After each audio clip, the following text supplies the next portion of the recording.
No stop to the drop on Wall Street today. There was red everywhere as stocks took another terrible tumble. In the opening minutes of the session, the Dow was down more than 1,000 points. Quickly bounced off that bottom, but still ended the day down 588 points. CBS 2's Matt Kozar live on Wall Street with reaction and what this means to everyday investors. Matt.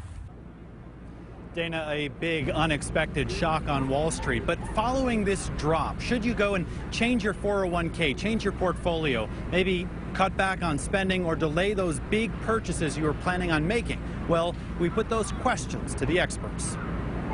A sea of red at the New York Stock Exchange. After plummeting more than 1,000 points in the first few minutes of trading, the Dow Jones closed down 588 points following fears of an economic slowdown in China. Michael Santoli with Yahoo Finance says there's no reason for consumers to cut back spending on goods like kitchen appliances, TVs, or furniture. Nothing about what's happened in the stock market really should affect an individual's spending decisions unless, in fact, their earning power has gone down. Right now, interestingly, this is not mostly about what's happening in the U.S. economy. The U.S. jobs picture still looks relatively strong.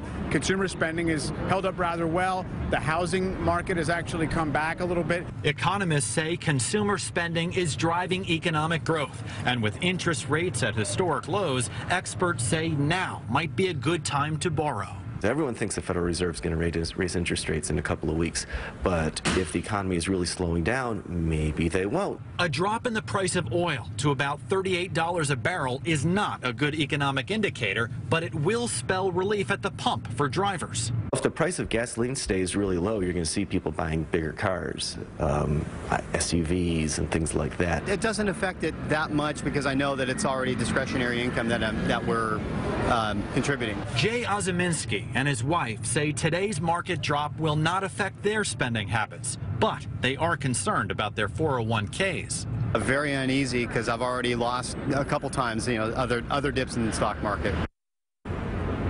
A big concern for many people, but experts say there's really no reason for you to go and make big changes to your portfolio. The market will rebound as it always has in the past. Economists are predicting next month that the Fed will not raise interest rates. Another silver lining to this whole story, there are good bargains to be had on Wall Street if you know where to find them. The trick is trying to guess where the bottom of the market is. Reporting live from Wall Street, Matt Kozar, CBS 2 News. And if we all knew that trick, right, Matt? Thank you so much. Taking a look at the numbers, the Dow ended this day at 15,871. That is a drop again. 588 plus points. The Nasdaq falling 179 and the S&P shed 77. All three of the indexes are now in correction, meaning they've dropped more than 10% from their recent highs.